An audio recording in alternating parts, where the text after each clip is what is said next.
All right, we dancing, beautiful people. Welcome back to another episode of the Winner Circle, everybody. I've been looking forward to this episode for a long time. I'm super stoked that we are finally getting to sit down and chat with this lovely lady. Our goal with this podcast is to bring you guys people who are winning in the real world. And what that looks like is following your heart, answering your call to adventure in the way that will serve you and others the most. A lot of people feel trapped and like they have to be doing something to just survive in this world.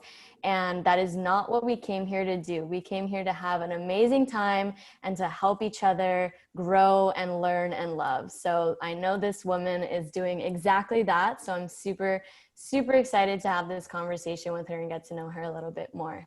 Derek, if you would please take it away. Absolutely, Tyha. I'm so excited to introduce you to my dear friend and our audience, to our guest today. She's the author of Wild Journey to the Light, which releases August 8th, a beautiful date. She is also an inspiring yoga teacher with over 500 hours of training and is a certified level 2 Reiki practitioner who enjoys working with energy. Additionally, she's an artist, a woodworker. Check her out at WoodBeeUniques on Etsy. I have one of her pieces at home and I love it. And she loves creating with her hands. She went to school for an associate's degree, specializing in marketing and event planning, and just all around one of the most amazing people I know.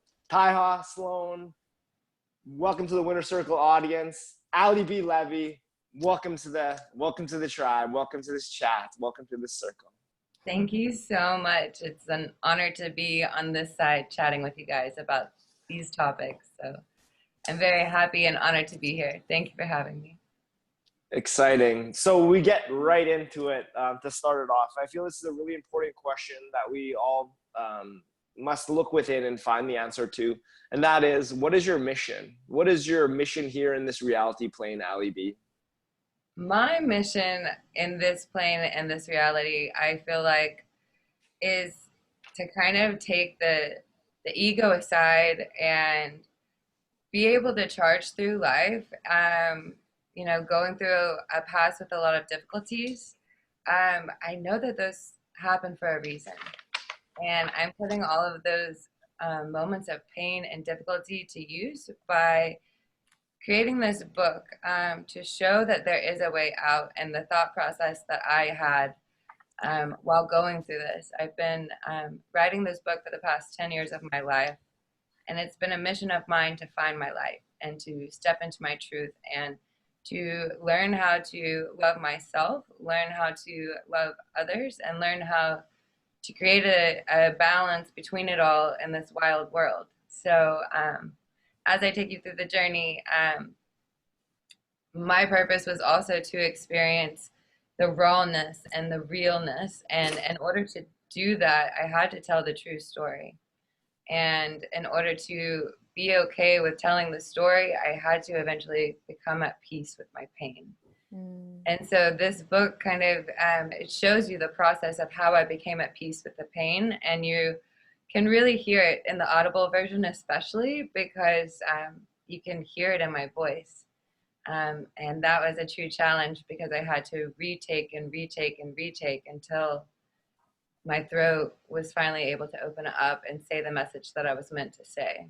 And so for me, my purpose and my mission on this planet is to show the process and to be the one that's vulnerable and the one that is charging through to guide others and show them that there is a way to finding your light and finding your truth and finding a purpose behind it all too. So beautiful. I think we all have come to realize quickly that leading by example and not, just telling people do this, do that. You have to be able to do those hard things, which are those pain, stop running away, and be vulnerable and share yourself, because so many of us are going through similar, obviously different lenses, but we are all human. It is very similar, the experiences that we have. And it's usually people will, you know, feel as if they have to go through it all alone because they don't want to look weak. They don't want to look bad. So much of our lives are about looking good and not looking bad. And that's what society has taught us that we need to. But, you know, once we realize that the shadows that we have are very likely shadows almost everybody has, and that we can unite and face them together, is so powerful, because that is where our true power lies. I learn a lot from when things are going well, but you learn and grow so much more when shitty, and you have to, you know, find that place of love and light through that shittiness. And it's not easy, or else everybody would be doing it. And so, you know, it's beautiful that you have courage to get super vulnerable and face those in front of everybody, because the more that people start doing that out in the open, the more people will feel comfortable doing that for themselves. And then collectively, we're all just going to rise up above all of the pain and suffering, because the pain is actually beautiful. It's beautiful that we can feel such deep sensations in our body. However, we create the suffering in our minds about that pain. We create it as something so much worse than it is. And as we begin to face it, we realize that it doesn't need to be all up in the head and chaotic and scary and running away from it. You can just face it, and then you can release it. And that's when you feel powerful. Exactly. One of the mottos of my book is turn your pain into your power. And what I learned during that process of when I'm in that super painful moment, allowing for that pain to be the teacher, and allowing yourself to get curious with that pain instead of numbing it out with substances or distractions or boys or sex or whatever it might be that you kind of lose yourself in. Some people it's work, and you just get into this work zone. But no, you have to like stop with the pain, and it's like holding your shadow side's hand, like side by side. Like, I feel you. Like, I see you.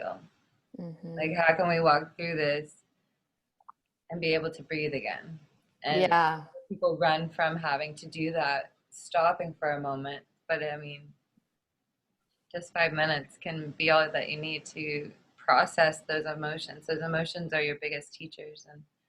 And we're also taught, you know, to hide our emotions, and, you know, don't cry or don't be sad. And so when you come to a place of being able to understand the flow of the waves, you know, this is not forever, right? Yes. Yeah. One of my mentors, I'm in a course to become a life coach for focusing on food and body, because I've dealt with eating disorders and body dysmorphia for a long time. And one of our mottos is be curious and compassionate. You know, we were always only doing the best that we could. That's all any human is really ever doing. And learning that, you know, you can't go back and change the past. You can't go back and change those behaviors where you use those vices, where you distracted or numbed. But it's about building that awareness and taking that pause, taking that moment to get in the back seat and just look at what's happening, rather than allowing that to be who you are, right? All of those actions and all of those thoughts aren't who you are. You are the consciousness watching that. And as you can remove yourself from that melodrama, you can choose to figure out, why is this happening? And as you sit in it for a second and stop, like we're so automatic with the right when we feel that anxiety, right when we feel that pain, like, I don't want to feel this, let me go on social media, let me go drink, you know, whatever. And just literally just takes a minute or two of just being with it and focusing on like the physical sensation in your body of it. Because as you said, we've run away from that. We've been told, don't cry, don't get mad. These are all healthy emotions. It's the distorted versions of them after they're buried for so long that have those negative effects on people. So learning how to feel into it and have it be such an inward experience, it's so beautiful, because after years of running away from it, you'll be like, wow, that actually wasn't that bad. And you feel so much more free when you face it instead of running away, because our bodies know, we know that we're taking the easy way out when we go and distract and do those things. In our hearts we do. It's just something that we've never been taught to really face it. So I think it's crucial. I mean, me and Derek have been talking about like this stuff should literally be taught in school over the other things. You know, how do you deal with your mind? We've been taught to work on our physical body. We were never taught in school to work on our like meditation and all of that. It's crazy. No, I also feel like learning how to practice self-love should also be taught in schools. Learning how to love yourself could be like the basis of healthy relationships for the next generation, because with society and social media, the way it's growing, and sex sells, and images, but yeah, school systems should have a little shake up. We should have yoga, we should have self-love over sex ed. Before sex ed comes into play, it should be self-love for sure. And everything that you were talking about with the mind, and how you react, the fight or flight or freeze response as well. Learning how to ground yourself in through, like you were saying, observing the senses, just basic tools for how to handle and deal and process. So Alli, what does your self-love practice look like for you today? What are your essential self-care and self-love practices that keep you you?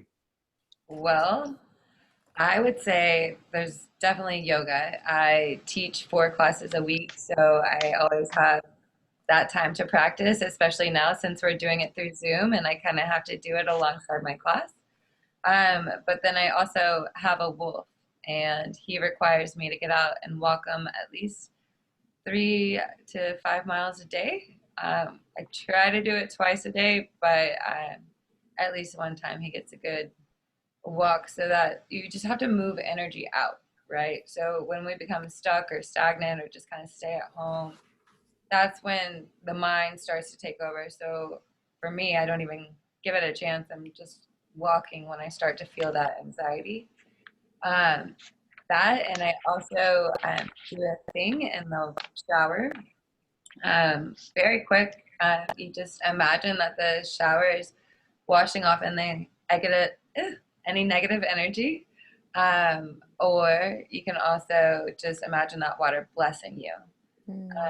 And I always like to do it, and I always notice that the water's a little bit darker whenever I do that. Dang. So that's just kind of I like to use my imagination too. I have this like childlike wonder going about me, and so that also helps. That's like a self-love that becomes like a walking meditation, kind of just finding the light and the joy in everything and everyone. And then my work, going into my passions, like it is a part of my self-love routine to feed and nurture this process that's growing very fast in my life right now, with my book and my Audible book and the launch date coming up. And it's like, okay, now I need to focus on marketing, and all of this is like super fun for me though. So it's just fueling me, and it's crazy because I was recording the book and I would have like 13-hour days where I was just going like an Energizer bunny, when it was just like that's what's fueling my fire right now, is following my passion and following my dreams. And so once you can find something that you love doing, it doesn't really begin to feel like work anymore. And so that also is a big part of self-love. And then lastly, alone time. I am a very introverted extrovert. And I really, I love people and I love humans, and I do that for a living, and I share my energy with others. But then it's very important to take a step back and be like, no, I'm going to sleep in my own bed. Like I have a boyfriend, but I never sleep over at his house just because that's my time. My sleep is my time to recalibrate, so to speak, and get back to my vibration. And it's nice to know that he understands that. So, Beautiful. yeah, alone time is definitely important in the process and the work that I'm doing right now. Cool. I love that you talked about how like being an Energizer bunny with your work, because in our society, that is not how most people feel currently.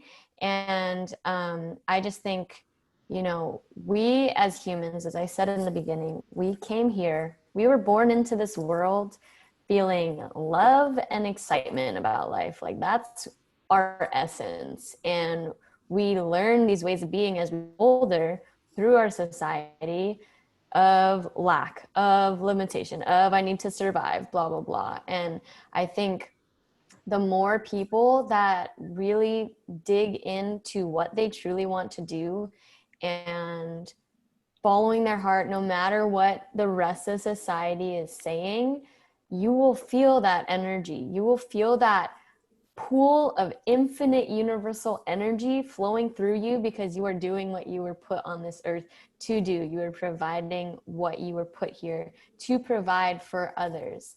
And it's you know, some people feel their main job is doing what they're currently doing right now, but I think a lot of people don't feel that way. So just knowing that you will feel that infinite pool of energy when you start following your passions is super exciting. So just don't be afraid to start taking those little action steps to kind of discover what that could be for you.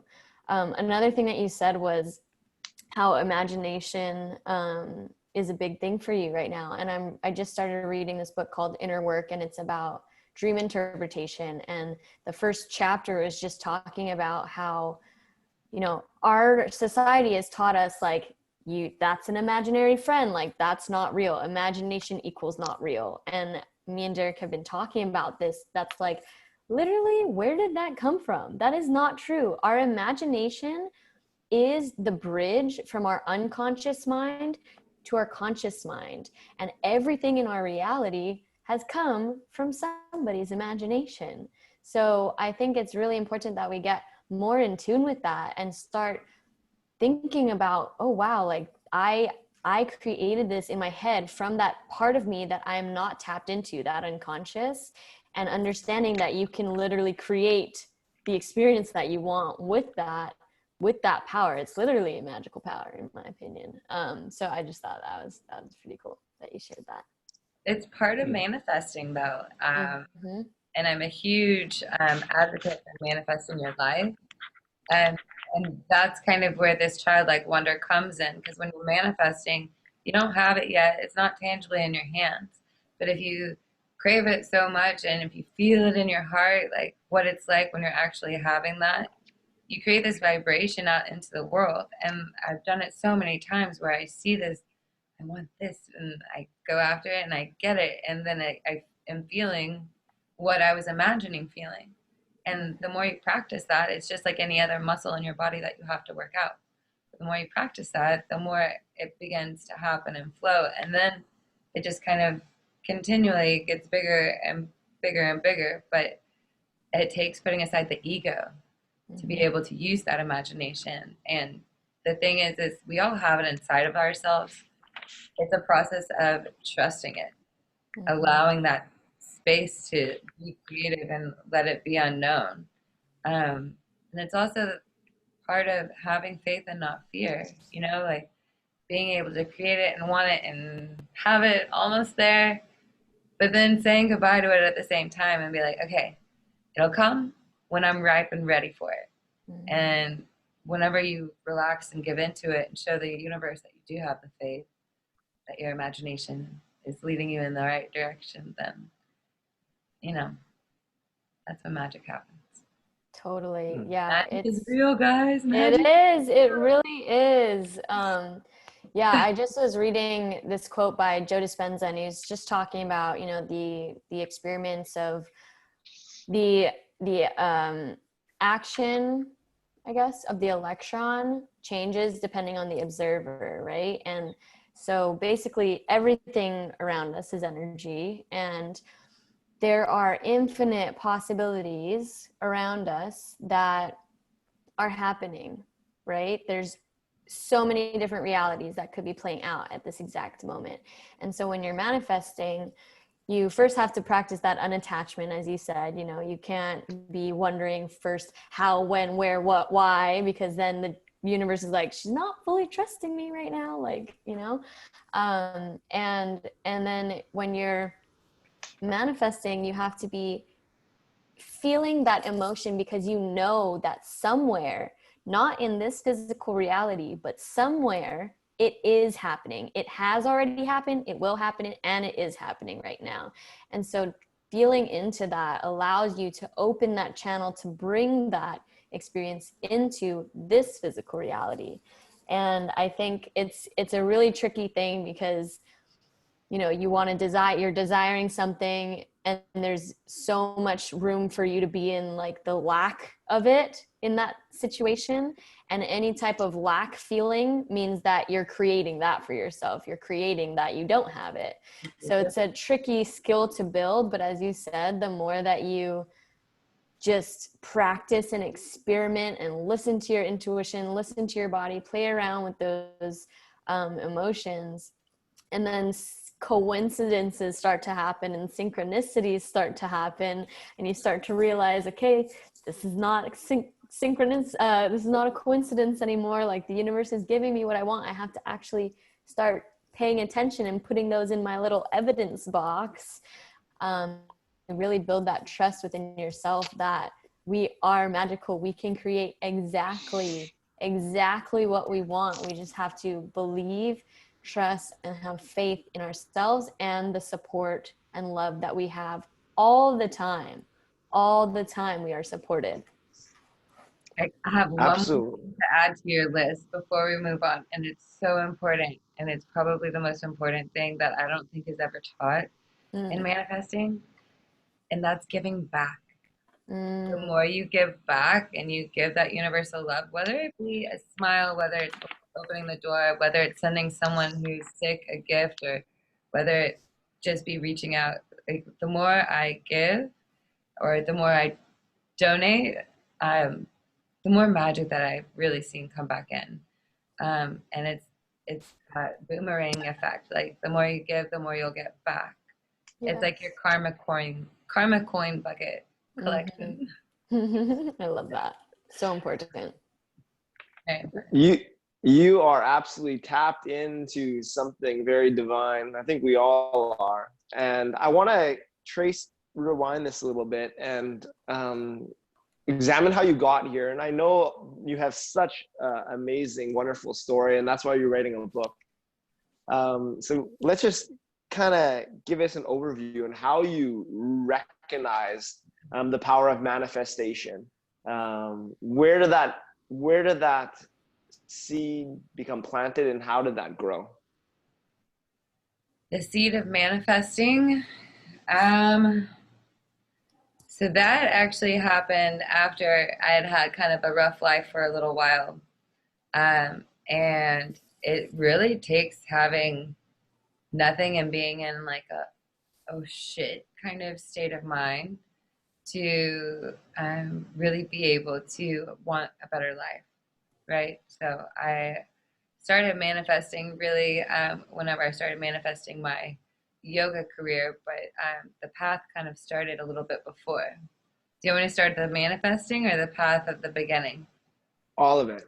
Whatever you think will most inspire Taiha, myself, the listeners, to be that light, to spread that light to others, which you do. So I guess the beginning of it all kind of started in high school for me.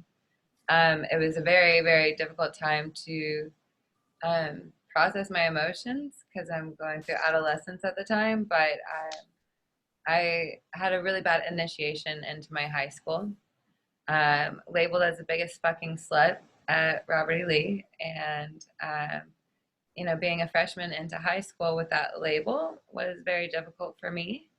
And I numbed myself out. I used Xanax and alcohol and any prescription. And that's where my drug use began. I was about 13 and 14 and didn't really know any better. And then that was a challenge. There's more juicy subjects on that in my book. I'll save that for that. But then I got married at a very young age at 24. I was with the guy for 7 years and then married for 6 months, and then took off to Costa Rica after that and lived in Costa Rica for 2 years, trying to run away from my problems, realizing you can never fully run away from yourself, no matter how far away you travel. The same situations kept following me. Different person, same thing. But this time I ended up finding myself in Nicaraguan jail. And that was an experience. It's all in the book too, but really pay attention who you cross borders with, because when you're crossing the border in a third world country, you're just as guilty as someone else in the car if they have something on them, which was my situation. And yeah, I found myself in Nicaraguan jail, and I guess that's pretty much where the manifesting kind of started, but I didn't realize that I was manifesting at the time. That was more of the have faith and not fear. Because over there you have no phone call, no water, no food. If you don't have friends or family that live in Nicaragua, then basically you're shit out of luck. Like, we tried to pay them money to feed us, but they some days would, some days wouldn't. But it wasn't until I finally became at peace with being in Nicaraguan jail, thinking that this is going to be my life. Because there was a guy that was in there for 7 months. He was a French guy for smoking a joint on the street. And what this girl had that they found was worse than a joint. And so I was very scared. I could have been on that locked up abroad story.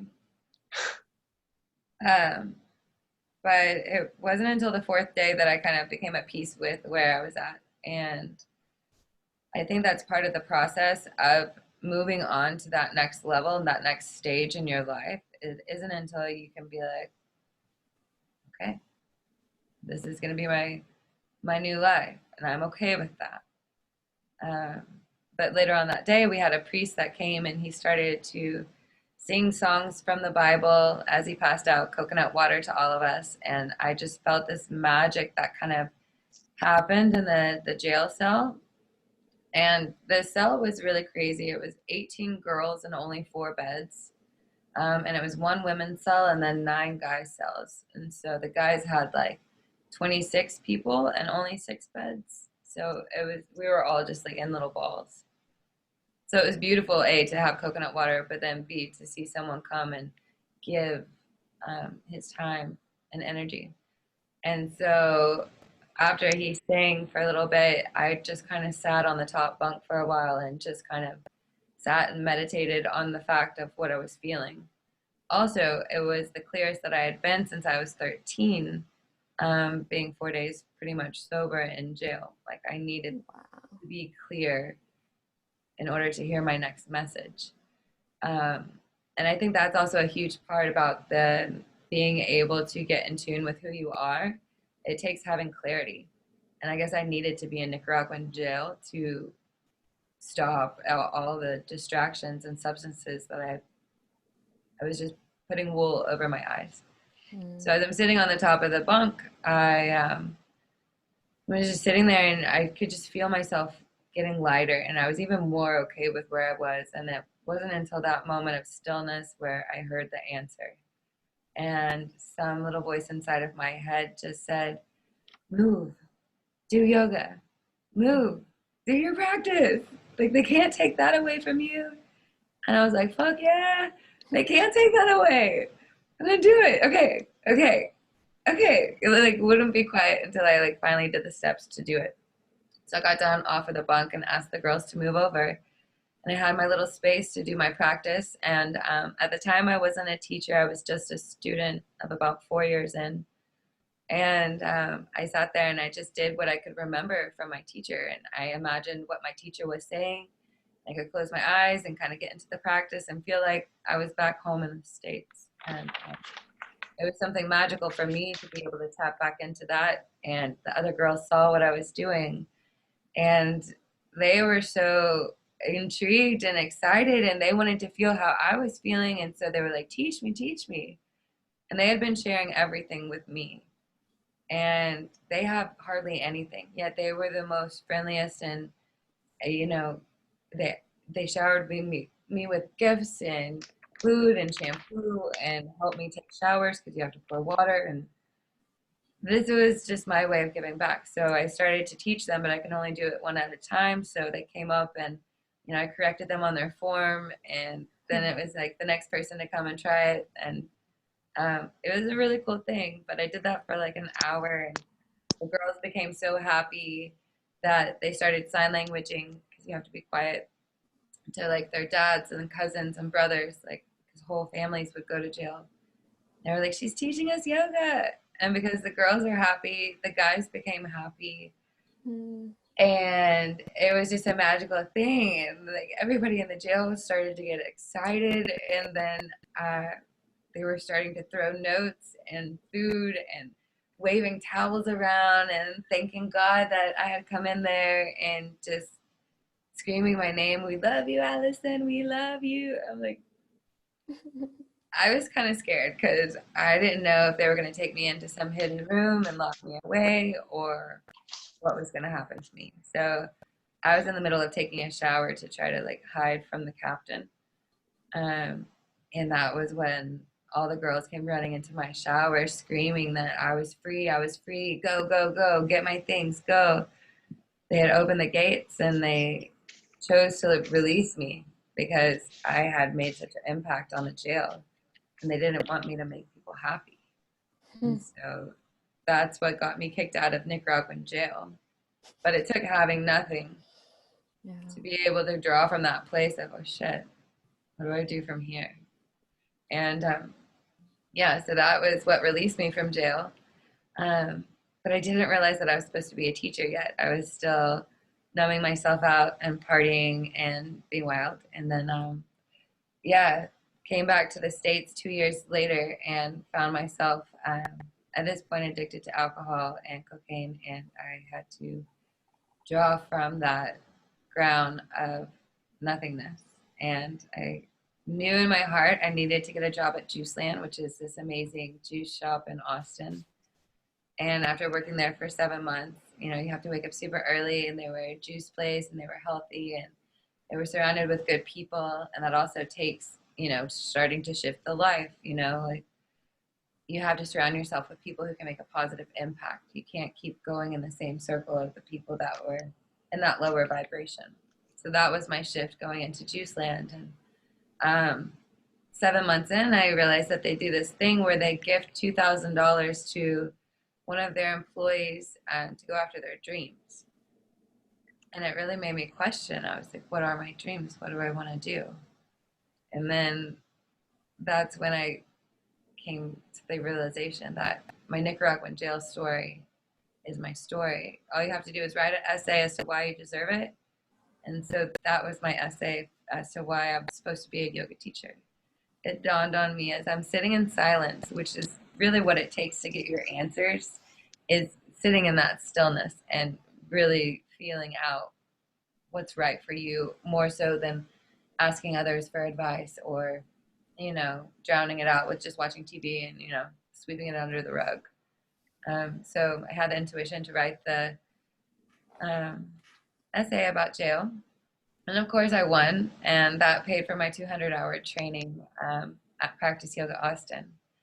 And so that's the turning point where I started to realize things are going up.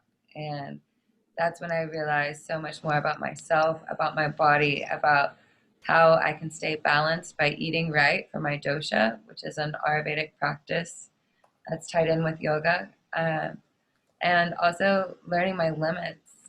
And as well, stopping alcohol.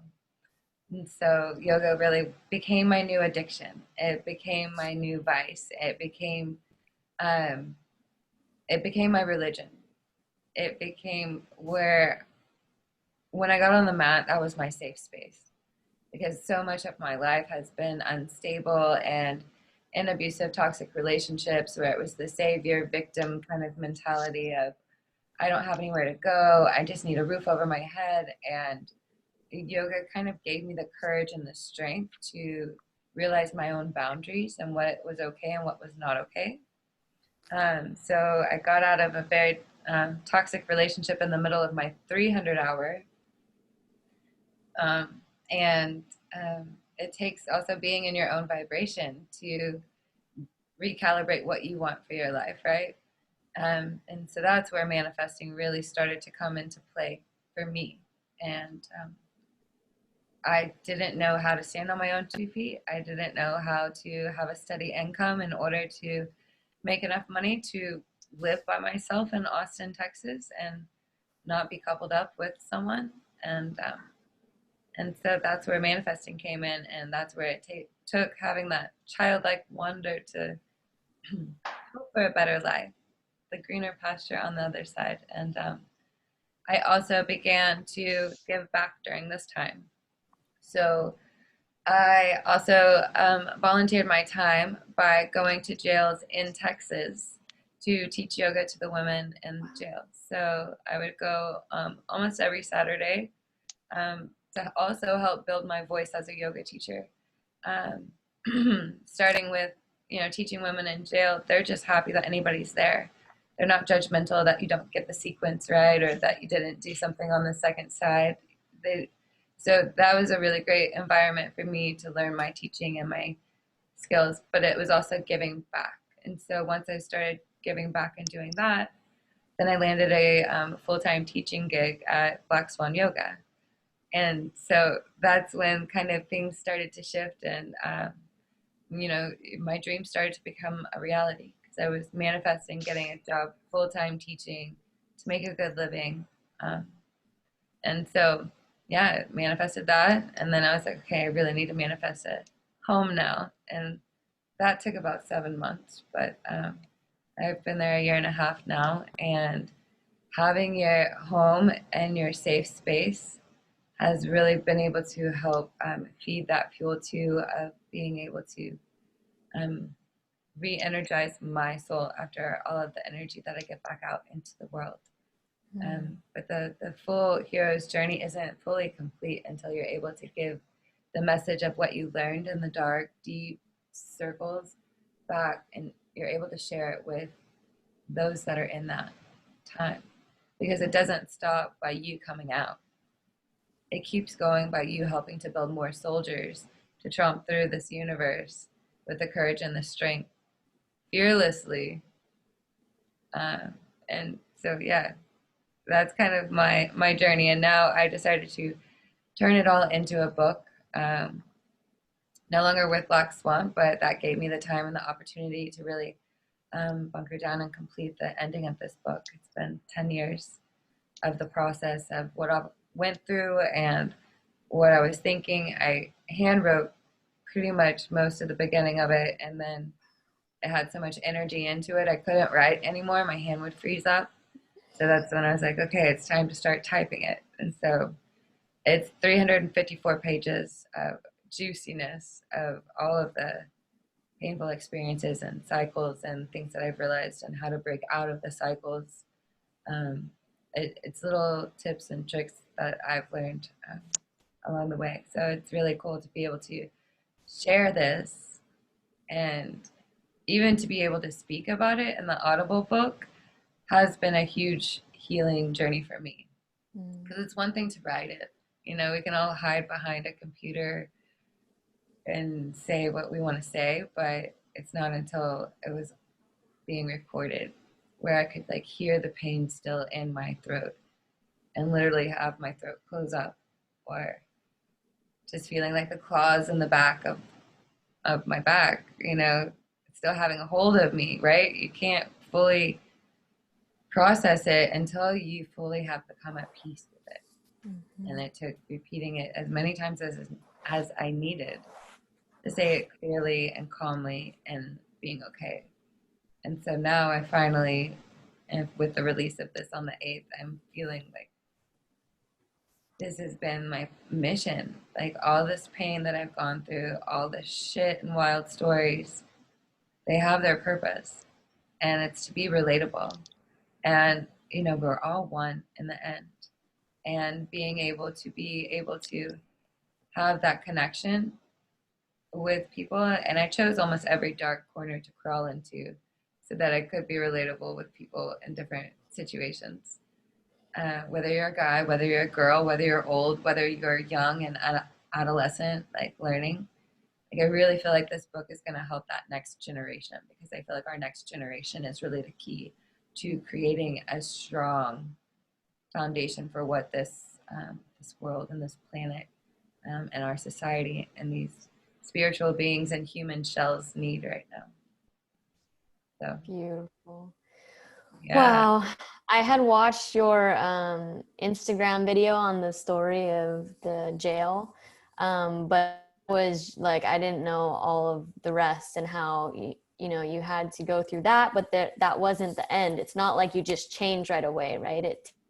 It takes consistent desire to get to where your potential is and get yourself out of those cycles. And I think your story is just help anybody that is feeling that they are in that, it could be a lower spot, it could be rock bottom. And some people feel like rock bottom is all that there is, and it's not. Life is about the waves, life is about the cycles, as you said, and it's not going to last forever, but you have to want and know that you can get out.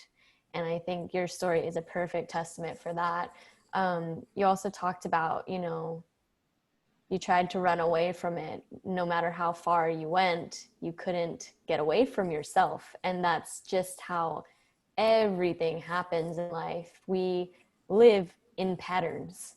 If you don't face and address the root cause of where this is coming from, which is likely needs that weren't met as a child, love, attention, connection, all of those things, you're going to continue searching for that somewhere outside of yourself. And that's why it is so crucial that you take the time to get to know yourself and face those things.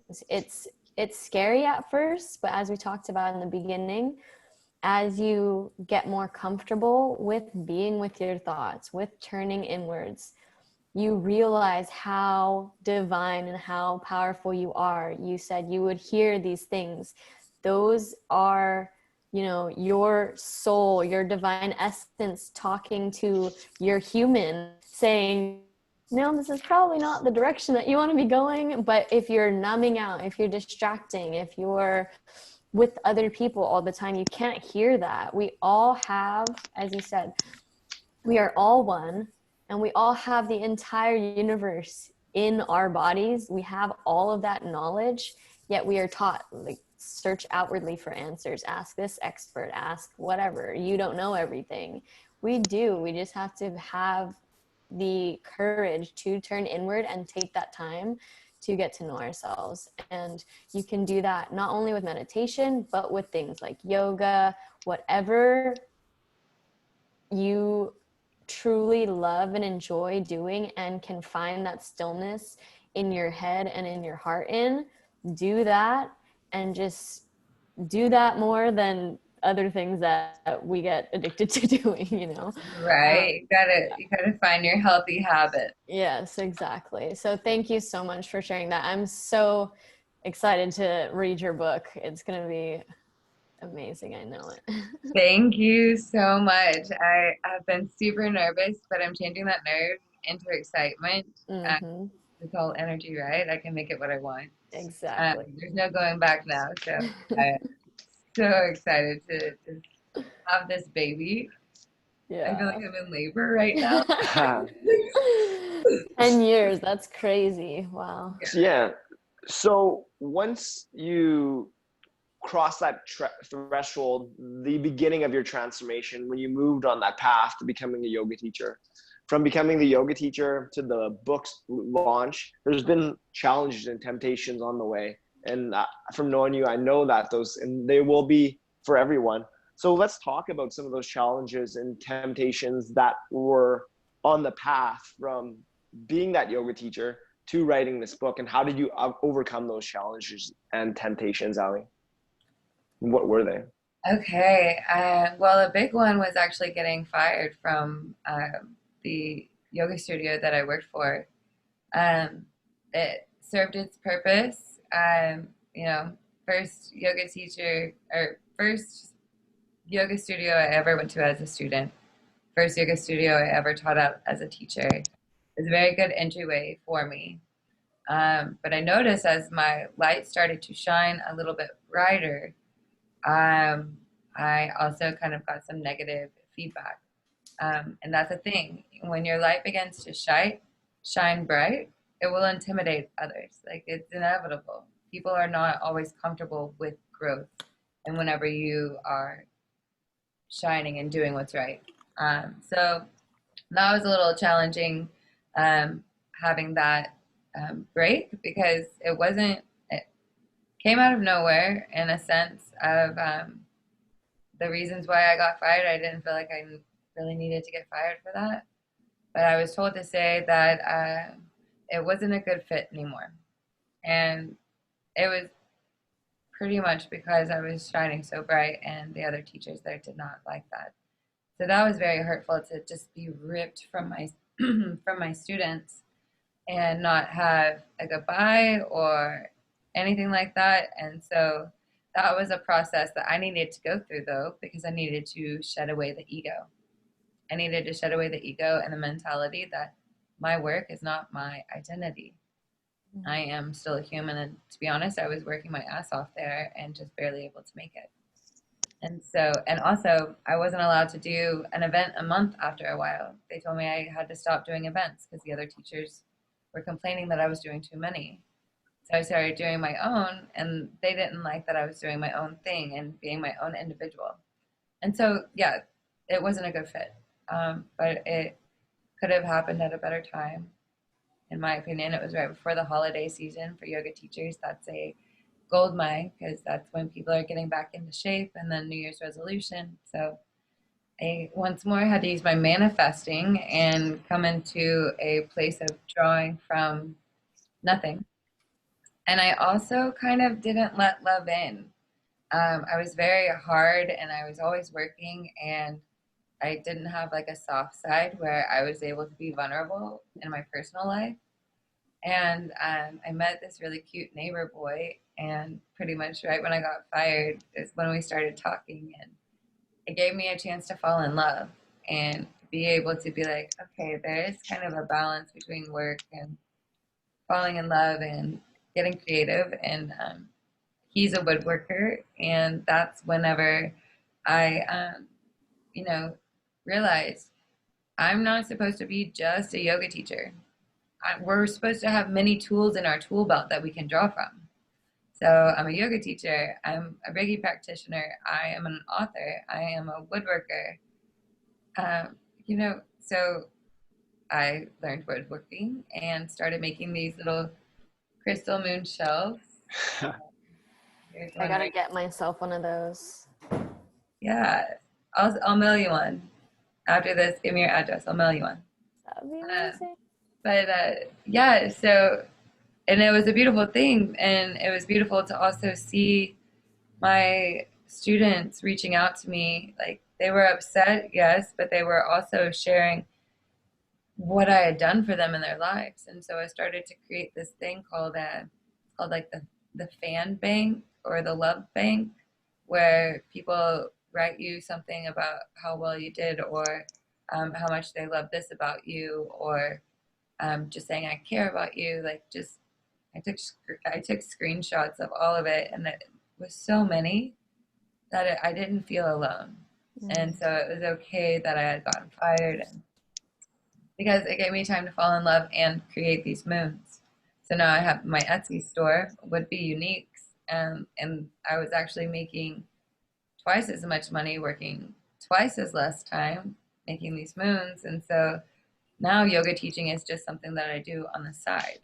Wow. And so I'm able to do it from a place from my heart rather than doing it from a place of scarcity of like, oh my gosh, I need this for money, which is also really hard in the yoga industry because I feel like yoga teachers are not quite paid what they to make a good living necessarily. But that's what I also like about working at Practice Yoga Austin is the way they do their donations. They pretty much split it 50-50. So it's really a really cool vibration to work off of that. So Awesome. It's crazy how similar I have a similar about getting fired, and it's so funny how those opportunities for growth that the universe presents you with that you're not ready for in the moment, and you can't see that it's going to end up way better during it. But what I've been learning, like I worked for this corrective exercise company that I was just totally in love with, and then I got fired out of nowhere for reasons that didn't really make sense, and I was ripped away from my community as well. And I needed to get out of that because I would have stayed and not seen all of the other things that I am capable of, and I think that goes for any relationship that ends or anything that ends, that you like, things fall away so that something better can come. That is always happening. And sometimes you can see that and then you end it, and sometimes the universe is like, she's not getting the signs, like you got to get out. And so the more that you can just trust that things end for a reason, something so much better is coming for you. It's another skill to build, to be able to practice that gratitude during the pain and during the grief. But you just keep getting better at it, and knowing that it is all like your heart's desire, everything you've ever dreamed of is on its way. Always has been helping me a lot. yeah, So go ahead. that was beautiful. I just wanted to say that. Thanks. So we discussed some of the challenges you've encountered from saying yes to becoming the yoga, yes to transformation. There's also temptations, and one of them was a call to your old vices, which you put an end to. Maybe talk to us about that process and how you did so to get the clarity that you have now. And because there's others that are using vices in all different things, whether that be alcohol, weed, TV, food. How did you stuff those how did you I don't even know the word, how did you end those temptations and Well, put them aside? that I needed to fall on my face really badly. Yeah, I had a moment. Whenever Black Swan fired me, I had been 3 months into being sober. August 21st will be my sober date, so I'm almost at a year. And my last encounter with alcohol was one that really hit my core. I hope this never happens to anybody else, but it could easily happen to just about anyone. I'm surprised it took me this long to have this big of an impact. But there was one night where I got too drunk and I was trying to make it to my bed at the end of the night, and I tripped over my own 2 feet and fell on my floor and hit the tile with my front tooth. And so my front tooth is, I don't want to go close to the camera. I'll save you guys.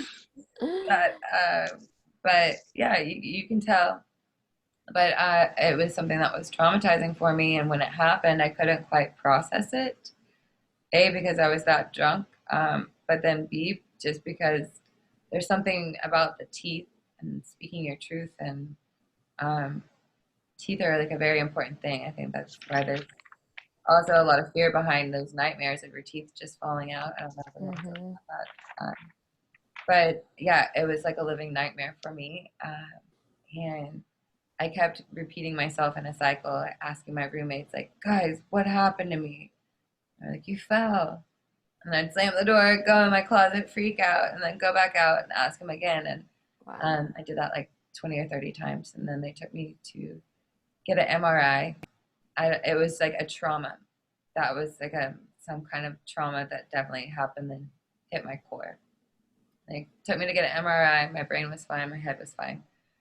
I was just not quite fine. But then I had to teach the 6 a.m. class next morning with half a broken tooth. And yeah, I had shame written all over my face and humiliation. And I was hoping that they didn't smell the alcohol. Like, I didn't get home from the hospital until 4 a.m.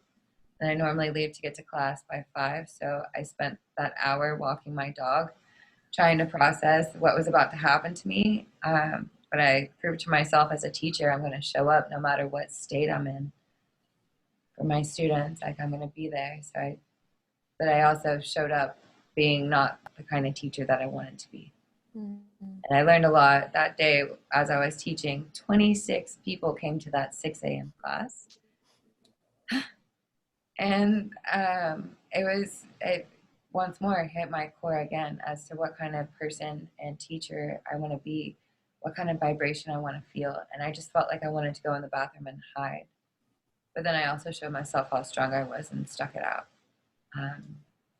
But I decided that day that I never want to let this substance affect my life, because when you allow for substances to come into your life, you also open up your crown chakra.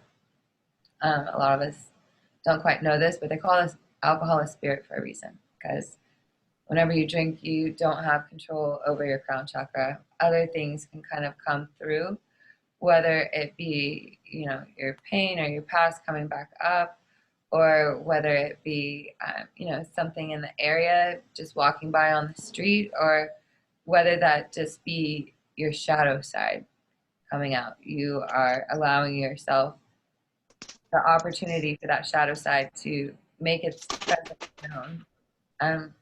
My name's Allison, but I call my shadow side Allison, S-I-N at the end, because she does nothing ever good for me.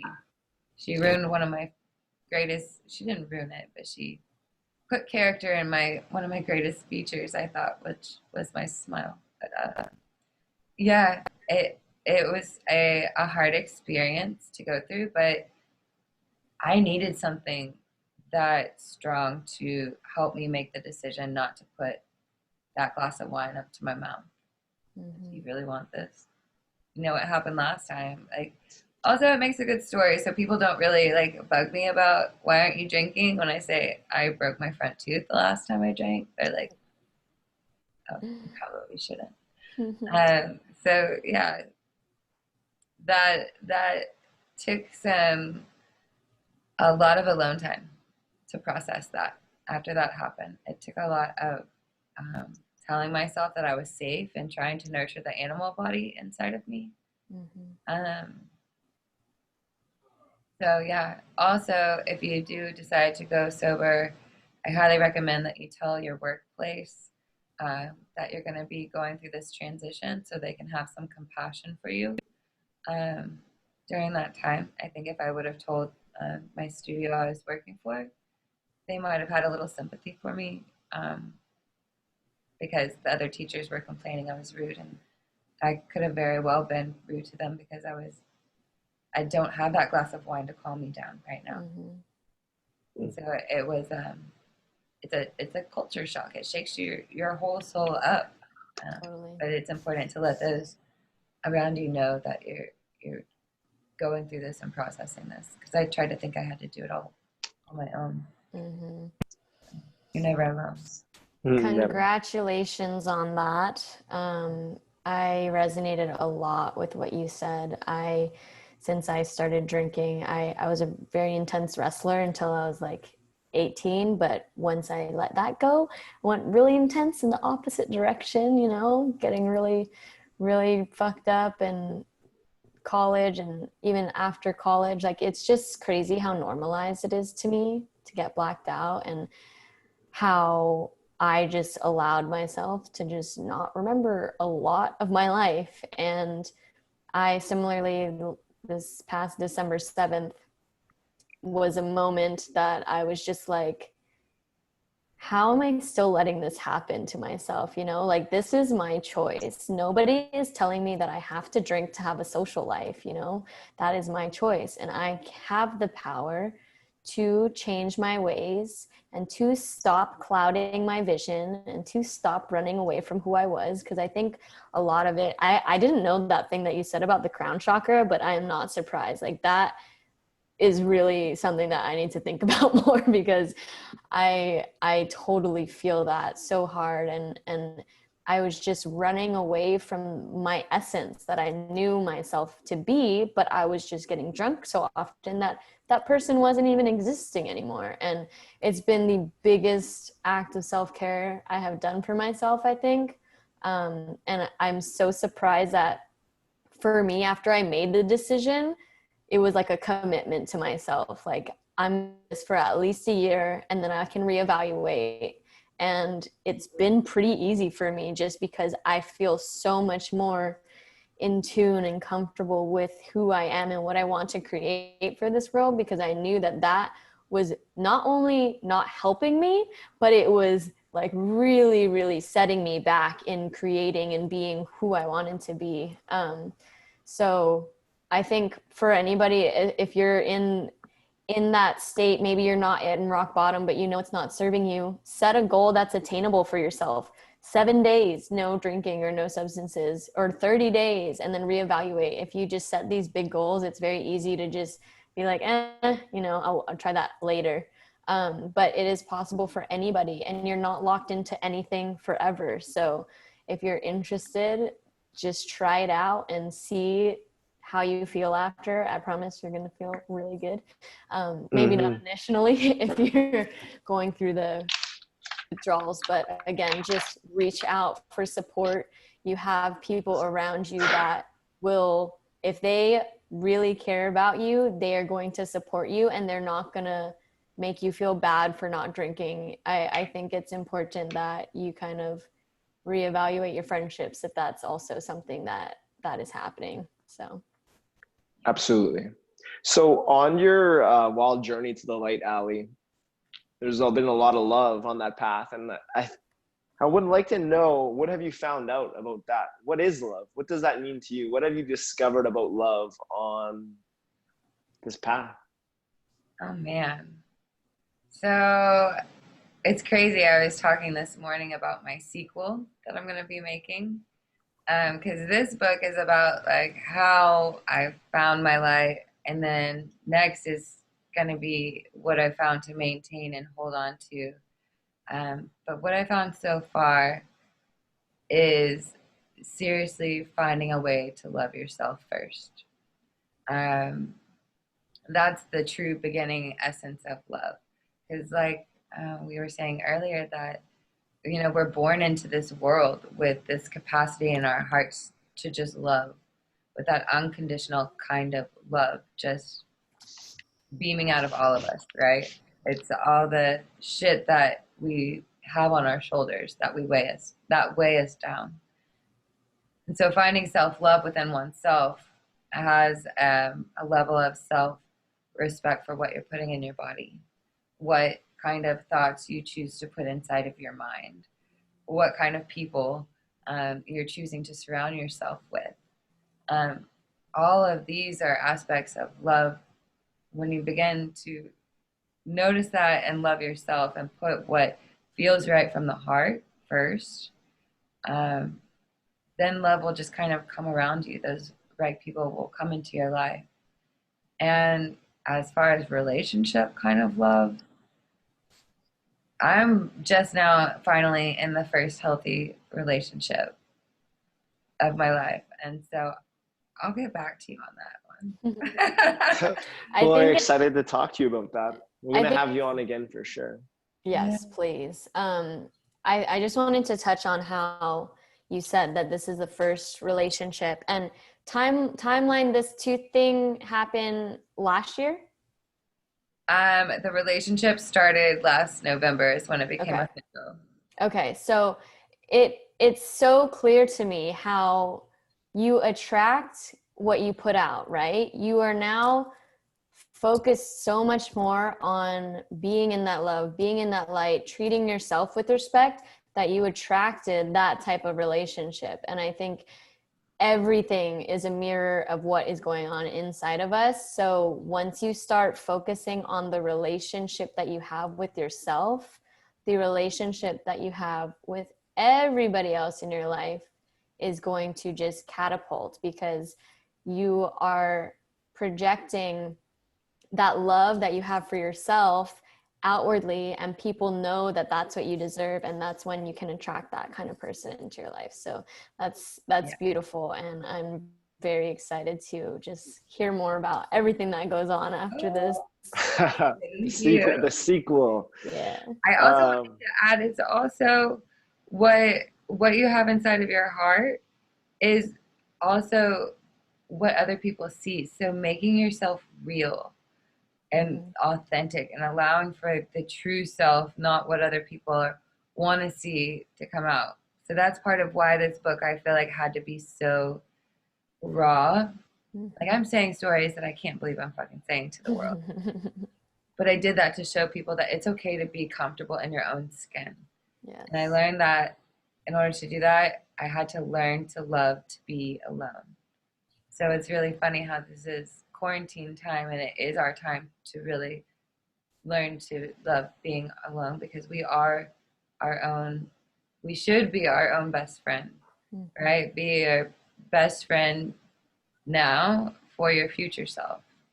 And so, yeah, being able to be okay with being alone is something that will build that self-love, becoming your own like companion. And even though you might not like the company sometimes, or the thoughts that go on through the head,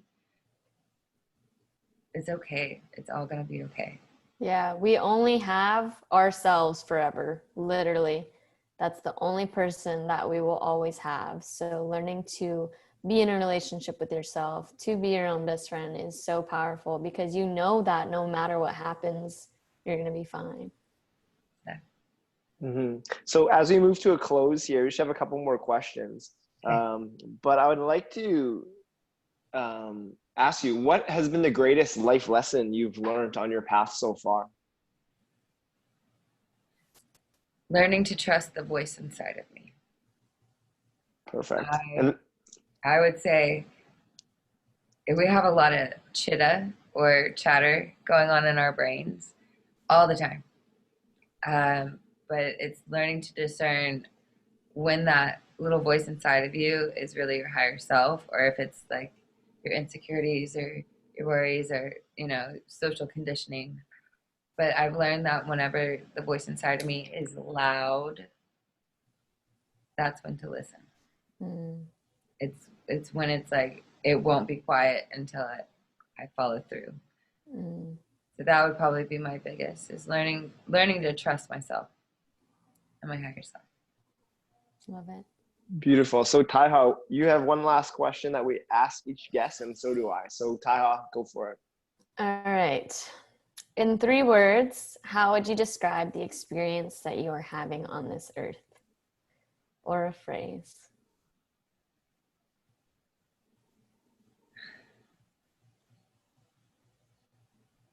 I would definitely have to say one of them is magical. And then one of them is transformational. And then my last one would be hopeful. Beautiful. Thank you. And this world. And my last question, since I'm a magician, I can play with time, and we're going to fast forward. We're going to fast forward to the 85-year-old Allison Bee Levy. Who is that 85-year-old? What does your life look like, and what is the legacy you've left behind? 85, wow. Definitely having a little house on the beach to hear the waves, wake up to them every morning. I would hopefully have built, I don't know if I'm ever going to have kids or necessarily a husband. I just feel like being like a free individual is how I'm supposed to be for my life, because I'm able to touch more people's soul that way and have the energy for my students or the people who come into my life that need help or healing. So I hope to have created a lot of strong warriors in this world, who can help carry out and follow through with this message, but be even stronger than what I have done. Beautiful. And we just can't keep you at your 85-year-old self. So I want you to picture that 85-year-old No, self. I'm like, I can't picture myself with like grandkids, and like I just see myself being very content and happy on my own, like watching everybody else changing the world now. So as we go from that 85-year-old self, Alli, that you're picturing right now in your head, you're feeling that 85-year-old as I speak. We're gonna bring it back to the now, because this is where it all happens. The now. And what message does that 85-year-old Alli B send back to the current day Alli B? Oh man. Shake shit up, mama. and you're doing it. That was straight channeled from her, I could tell. You didn't even know what you were gonna say. Well, thank you so much, Alli. I love you. Love you too. Thank you so much for having me. I appreciate having you here, for Taiha, for the guests, for everyone listening, for myself. This has been beautiful, and we cannot wait to have you on again to discuss the next chapter, the evolution of this journey to the light. Yeah, it keeps going. We never stop growing. We never stop learning. So I am so excited for this next the next round, and to see the progress of how everything's gone. Yeah, for anybody who thinks that the end is a thing, it's not. We're going to keep growing forever and ever. So just buckle up and be ready to go with the flow. Know that it's going to go up and down, and that the downs will not last forever. They're very likely going to catapult you up. So thank you so much for this. I enjoyed and learned so much from you. And I'm so excited to read your book. August 8th, everybody. Oh my God. Make sure to check it out. And it's where can on Amazon, and I'll also have it on my WoodBeeUniques Etsy page as well. Beautiful. Great. Yeah. So people can find you on IG at Alli B Yoga, WoodBeeUniques on Etsy, and Wild Journey to the Light on Amazon on August 8th. Yes, I can't wait. Right. Congratulations, Alli. Let's bring it in for a fist bump here. Yeah. All right. And thank you so much. That's a wrap. Have a wonderful rest of your day, guys.